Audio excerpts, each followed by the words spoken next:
Elizabeth I, the great Tudor Queen of England, is said to have remarked that out of Devon came all her best men, her wisest councillors, her most skillful generals, and her bravest admirals. Raleigh, Grenville, Frobisher, Hawkins, Gilbert, Drake. Men whose voyages brought wealth to the coffers of England, who with gusto singed the King of Spain's beard, who from historic quayside steps like these, the Mayflower steps at Plymouth, set out to the founding of a new world.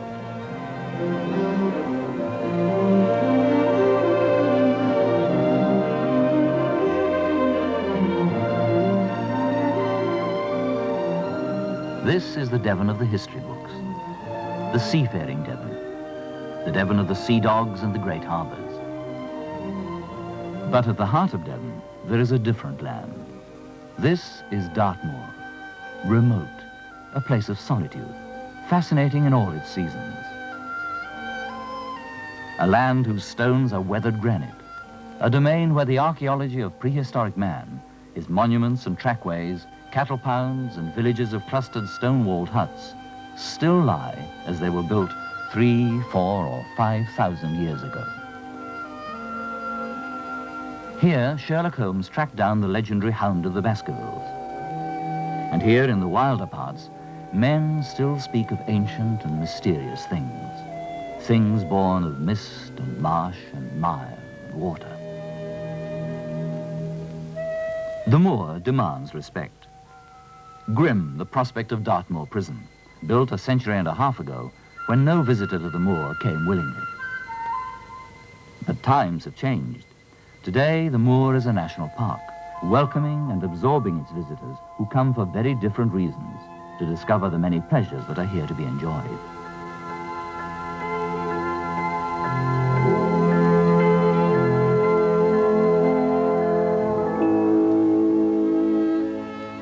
Here under great skies, Dartmoor offers, especially in uncrowded spring and autumn, the freedom to wander as one wills. Here is space for youngsters to stretch their limbs and play.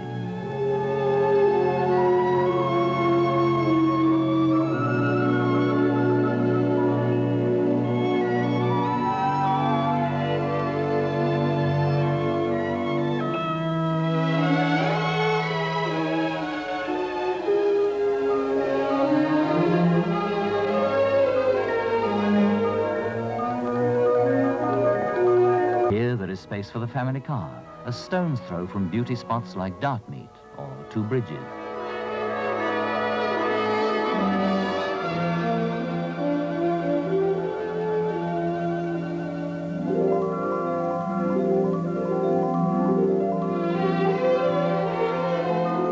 A lovely and surprising place, the moor at any season. Round a bend, a sudden gossiping of thatched cottages. Round another, and there, one of Dartmoor's famous pubs. Or if it's tea time, there are Devon farmhouse cream teas with strawberry jam and Devonshire cream, or raspberry jam and Devonshire cream, or blackberry jam and Devonshire cream.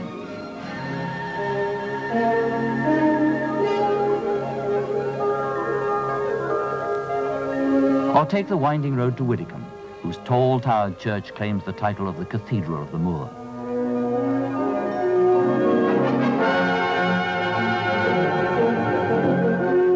While you think of Widdicombe Fair and Bill Brewer, Jan Stewart, Uncle Tom Cobley and all, reflect that Widdicombe is as good a place as any in Devon to snap up that holiday souvenir.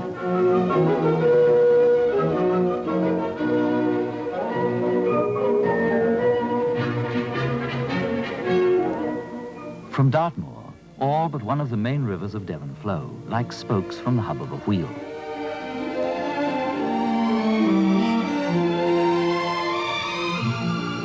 Southwards goes the Dart. And where the moorland gives way to softer farmland, stands Buckfast Abbey, rebuilt on the site of an ancient abbey demolished at the dissolution.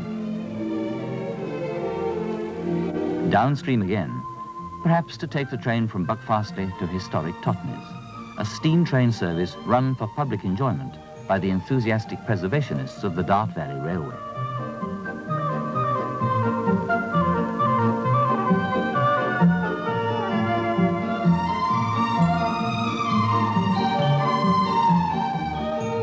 It may be quicker, so the slogan goes, by rail. But in a hurried world, why not a more leisurely pace to enjoy the river scenery of Devon?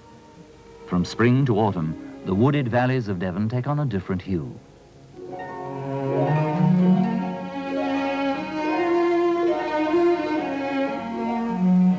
And throughout the day, the changing play of light and shadow on leaf and water. Dartmouth, one of Devon's loveliest resorts and home of the Britannia Royal Naval College. In these waters, the great fleets of the Crusades assembled. And today, a new host of little ships, the thousands of pleasure craft the weekend Englishman enjoys. Few places in England can boast such splendid sailing water in such glorious scenery as the south coast of Devon.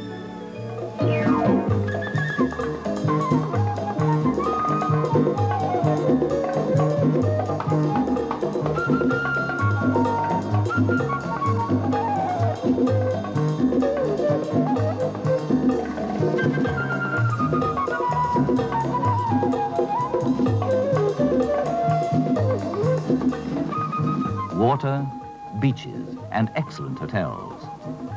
South Devon resorts need no more recommendation than their names.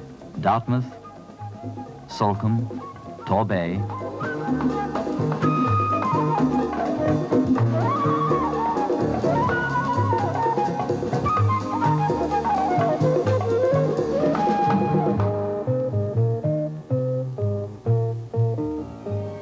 Teignmouth, Dawlish, Exmouth, Beer, Seaton, Budleigh Salterton, Sidmouth.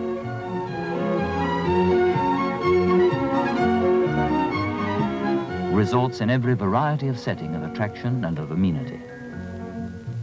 And drawing them all together, the Queen of the West, Exeter.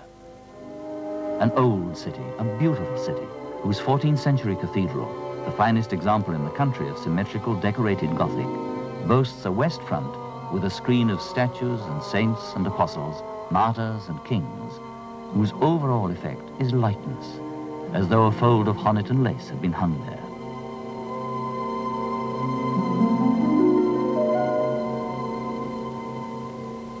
Around the cathedral, you can still find the inns that Drake and Rowley knew. And a little way away, a monument to Devon's seafaring tradition, the Maritime Museum. These craft, assembled to preserve the history and the evolution of craft of all nations, can be visited, poked, prodded, and clambered over, as tough in their retirement as they were in their heyday.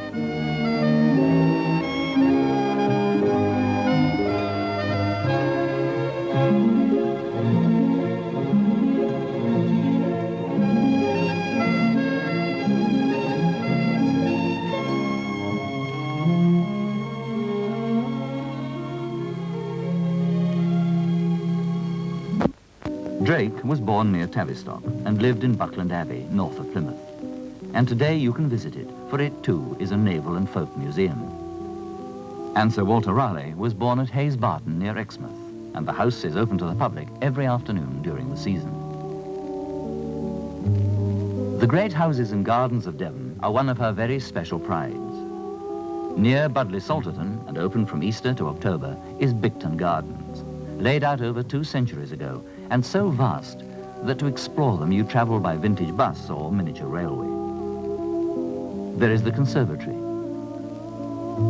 the Italian garden, the American garden. There is the countryside museum. There are ornamental lakes and rare plants and fountains and all kinds of trees from pines to palms. And talking of trees, all homage to the humble apple, for the orchard is to Devon what the vineyard is to France.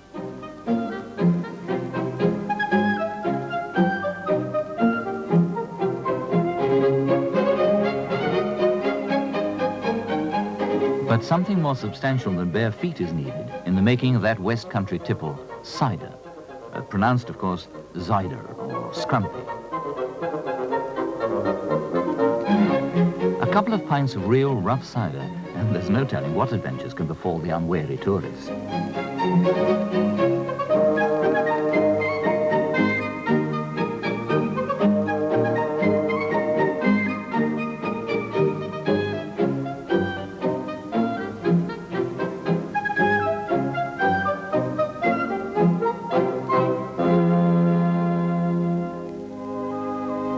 part of Devon, between Dartmoor and Exmoor, is a land of rolling pasture and farmland, winding roads and humpback bridges, picture postcard cottages and quiet church-steepled villages, which look on market days towards the country towns. Oakhampton, Crediton, Tiverton, Bampton, South Molton. An unhurried land where quiet browsing brings its own rewards. To these towns, past whitewashed, thatch-roofed cottages, men once upon a time came from the moor over ancient stone-arched bridges with pack-horses laden with merchandise. And the rivers that today flow quietly for anglers' sport, the Exe, the Torridge, the Tor, good salmon rivers in their season, were once harnessed for, of all things, industry.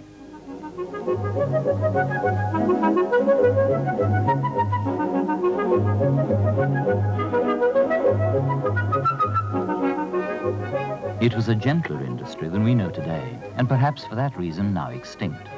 But here and there, these old factories have been frozen in time, preserved by amateur enthusiasts and made to work in the way they once did. In this old ironworks at Sticklepath, they made, well, what didn't they make?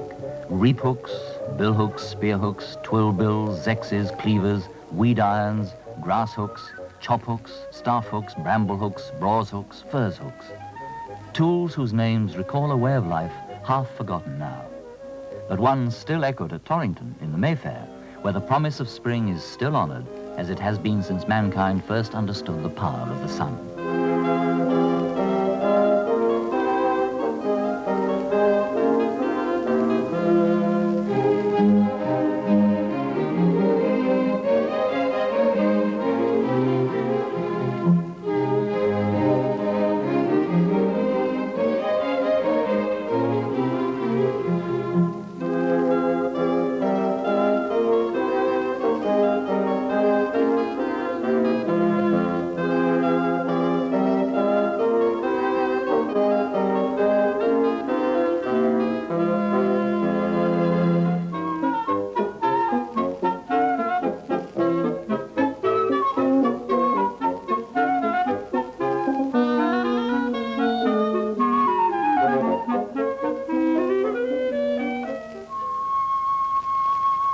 Spring in Devon, and the hedge banks alive with primroses and campion and violets, and in the woods, dustings of bluebells.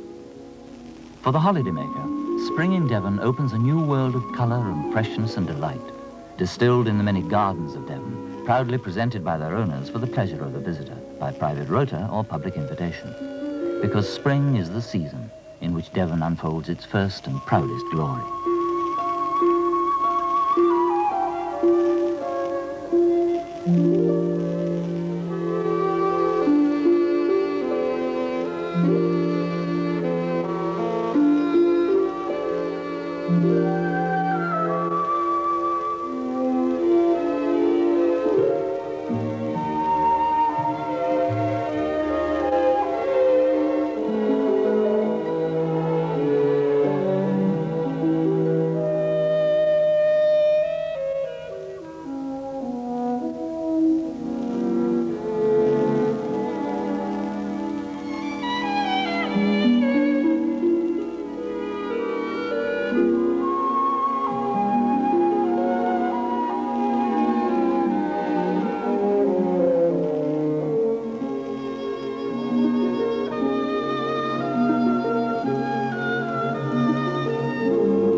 Lambs, symbol of spring.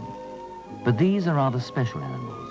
They are Jacob's sheep, of the breed and stock which were the wealth of Jacob and Isaac and Esau and Abraham. They're at Arlington Court, and through the National Trust belong to the nation. From farming to glassmaking. In Devon, there is a connection. The Dartington Glassworks manufacture, in the middle of rural Devon, handmade glassware of colour and beauty.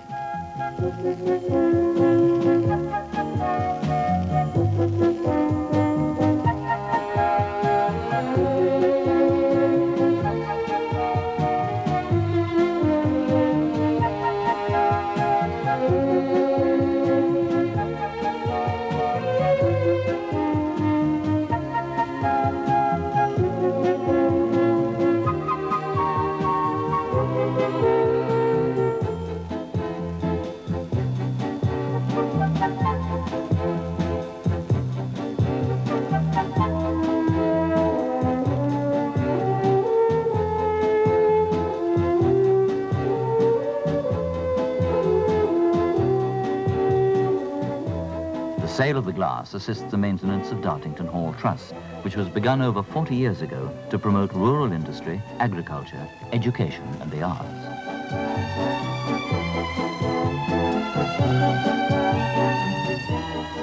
Glass again, but for a very different purpose.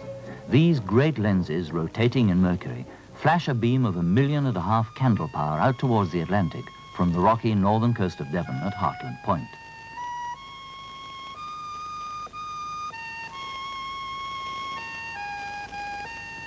This coast of Devon, the northern coast, has a beauty all its own, a character forged in the conflict of Atlantic breakers against solid Devonian slate and sandstone.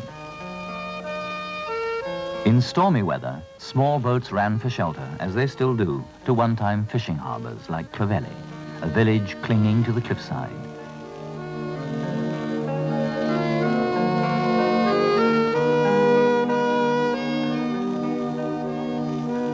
Its cottages and cobbled streets cascading like a waterfall down to the harbour. Here, the only form of transport, apart from the occasional donkey, is your own 2 feet.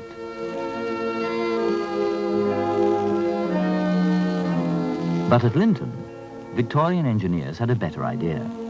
As one car of their cliff railway descends, weighted with water, its partner rises, and both provide panoramic views of this breathtaking North Devon coastline.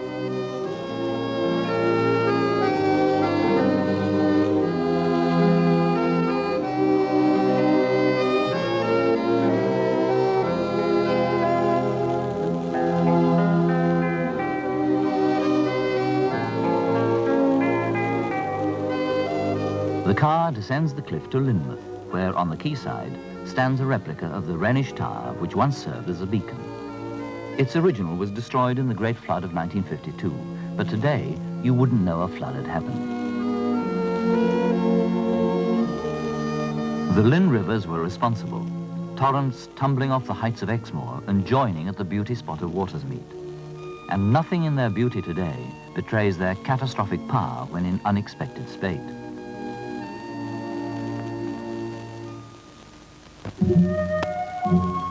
To the east of Lynmouth, Exmoor fronts the sea in great cliffs, and the coast road winds down Countisbury Hill, and the motorist, provided he is careful, is welcome.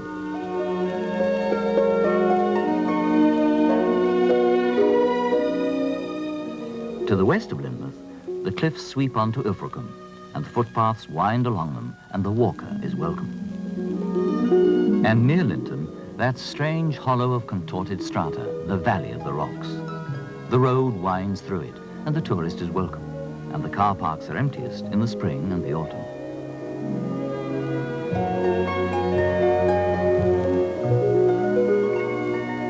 Ilfracombe is a family resort with something for everybody, be they young and very active, or elderly and a little sleepy, or somewhere in between.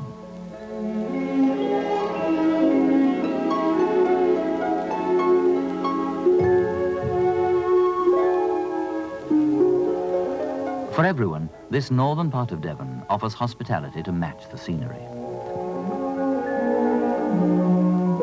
There are luxurious hotels, uncrowded beaches, amenities to suit the most discriminating.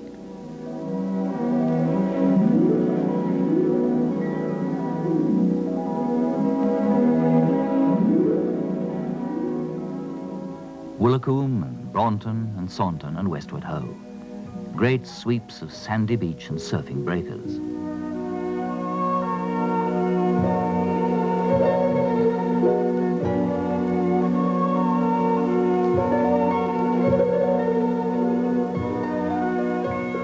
Appledore and Instow, and the unruffled waters of the estuary of the Tor and Torridge. At Bideford, Charles Kingsley crossed the ancient bridge and wandered on the quay and stayed to write his novels. And at Barnstable, the farmers and their wives come in on market day, and you feel the pull of Exmoor and its ponies and its distant skylines.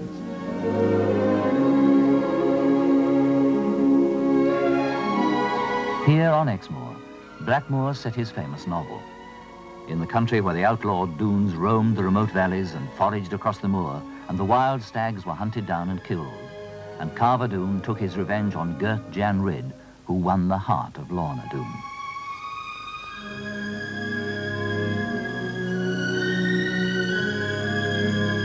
Out of the reality of Devon, Blackmore wove his fantasy of long ago. It is Devon's pride today that visitors still find fulfillment here, not only in the high months of summer, but also in the golden glory of a Devon autumn and the green glory of a Devon spring. Devon, a county for all seasons.